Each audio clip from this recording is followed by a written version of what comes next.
hatimaye ya 7, hatimaye ya 9, hatimaye ya 10, hatimaye ya 20. Maandiko yanasema ile siku ya 21 malaika akatokea mbele ya Danieli.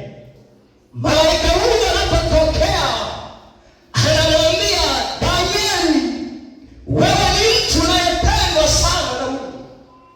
Halafu anamwambia Danieli, siku ya kwanza tu moyo wako ulipotia ufahamu, ulipogundua tu ya kwamba jambo hili linamhitaji Mungu, na haukuishia kwenye kugundua, bali ulipochukua hatua ya kujinyenyekeza mbele za Bwana, malaika huyu anamwambia Danieli kwamba majibu yako yalitolewa. Siku ya kwanza ya maombi ya Danieli anaambiwa majibu yalitolewa, lakini hiyo habari anaipata siku ya 21. Ndipo tunajiuliza, nini tatizo? Lilikuwa wapi? Lilikuwa wapi? Huyu malaika anamwonyesha Danieli tatizo. Anamwambia siku ya kwanza ulipojinyenyekeza tu, Mungu alisikia maneno yako, na kwa ajili ya maneno yako hayo mimi nikatumwa nije kwako, nikapewa majibu nikuletee. Anamwambia lakini yule mfalme wa Uajemi alinipinga siku 20 na jina la Bwana siku 20 na moja. Majibu ya Danieli yamezuiliwa, kwa Mungu yametoka, kwa Danieli hayajafika. Yesu asifiwe.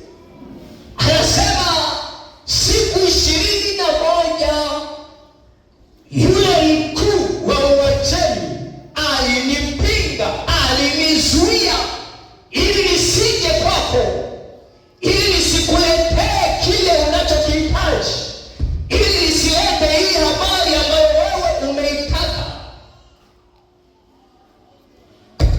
Na wakati huo ungemtafuta huyu mfalme wa Uajemi kama kiongozi wa dola hiyo ya Uajemi, ungelimkuta yuko ofisini anafanya majukumu yake kama kawaida, anaamua mambo kama kiongozi wa ufalme. Lakini malaika anasema huyo mkuu wa Uajemi alinizuia. Nini kilitokea?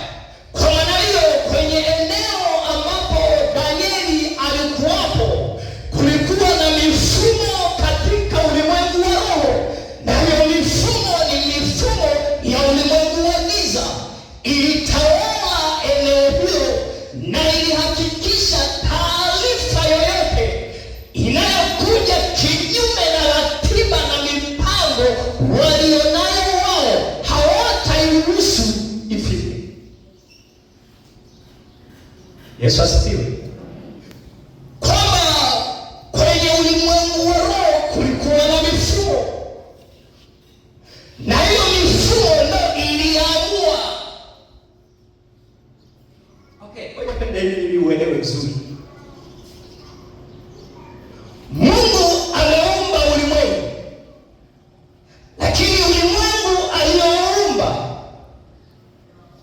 ameamua ufanye kazi katika mifumo. Kwa Mungu ameumba ulimwengu, ulimwengu huu ambao Mungu ameuumba, ameumba